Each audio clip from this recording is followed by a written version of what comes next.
Jedi et bienvenue sur Star Wars Artefact.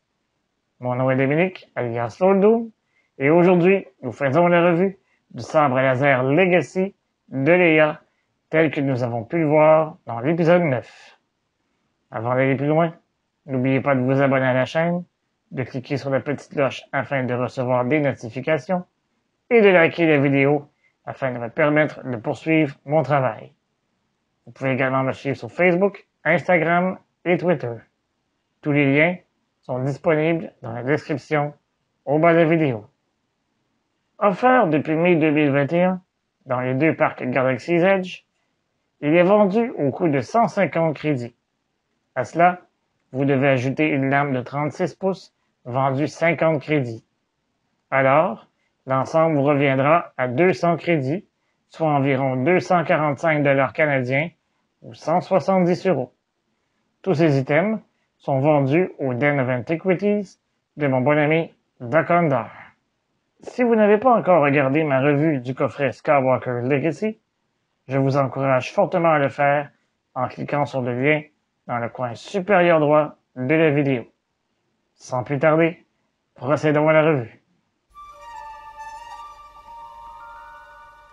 Le boîtier utilisé est d'une grandeur standard. À l'avant, on y retrouve le logo de la Résistance. L'arrière-plan bleu nous indique que la lame du sabre sera bleue. Une fois le boîtier ouvert, on y aperçoit le sabre sur le tissu satiné. Si l'on s'attarde au design, on remarque le look royal qui a été intégré lors de sa conception. Le mariage des couleurs argentées et cuivrées s'avère être un hommage à Alderaan, la planète où la princesse a grandi. Le sabre n'est pas placé au centre pour une raison bien simple. Sous le tissu satiné, on y retrouve l'adapteur qui nous permet d'insérer une lame. Regardons-le d'un peu plus près. Au niveau de l'émetteur, on y retrouve 4 anneaux de métal brossé. Tout juste en dessous, le cou étroit cuivré nous rappelle grandement celui du sabre laser de son frère, Luke Skywalker. À la base de l'émetteur, on y retrouve le bouton d'activation. Toutefois, il est purement décoratif, puisqu'il se retrouve dans la portion détachable du sabre qui doit être remplacée pour insérer une lame. À la hauteur de la poigne, on y retrouve des insertions de métal recourbées en alternance avec des insertions de nacre qui lui donnent une allure élégante, digne d'une princesse. C'est au centre d'une des insertions de métal que l'on retrouve le véritable bouton d'activation, sagement dissimulé. Le pommeau est à l'image du reste du sabre et présente une alternance d'anneaux cuivrés et argentés. On y retrouve un anneau métallique qui nous permet de le fixer à la ceinture. Évidemment, comme tous les sabres qui possèdent un cou étroit, on doit remplacer l'émetteur par une version plus large, capable d'accueillir le diamètre de la lame. Ces adaptateurs viennent malheureusement dénaturer le look du sabre, mais il s'agit de la seule option possible avec les lames vendues Galaxy's Edge.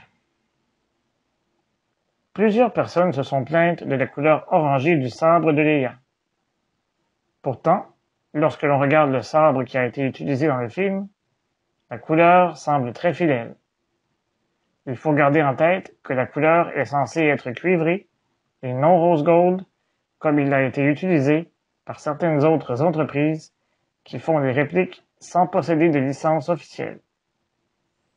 La seule véritable différence est que le sabre possède une attache pour la ceinture plutôt qu'un anneau métallique. Comme vous le savez, le sabre de Leia était également offert dans le coffret Skywalker Legacy, aux côtés du sabre Skywalker reforgé. Puisque les deux sabres Graflex présentaient des différences mineures, comparons les deux versions du sabre de Leia afin de vérifier s'il y a des différences. Placés côte à côte, la seule différence est la couleur cuivrée des sabres. La version du coffret Legacy est légèrement plus pâle que celle offerte dans le boîtier régulier. On peut remarquer la différence de couleur, en particulier sur l'anneau cuivré situé entre les deux boutons d'activation. On peut également constater la différence de couleur au niveau du cou étroit. Les deux adaptateurs présentent les mêmes différences pour ce qui est de la couleur cuivrée. On peut particulièrement la remarquer à la hauteur de l'anneau central. Une fois le sabre activé, on entend les sons propres du sabre tels qu'on a pu l'entendre dans le film. Le son est complètement nouveau et a été créé spécialement pour ce sabre.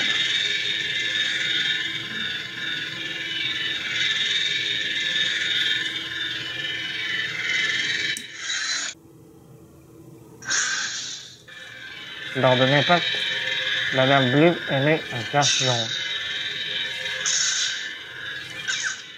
Le sabre de Leia est une magnifique œuvre d'art et, à mon avis, doit faire partie de la collection de toute personne qui se passionne pour les sabres laser.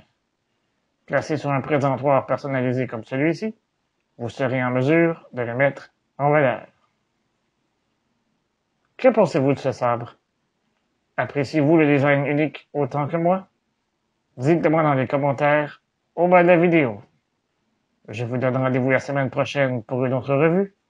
Et d'ici là, je vous dis à bientôt et que la force soit avec vous à tout jamais.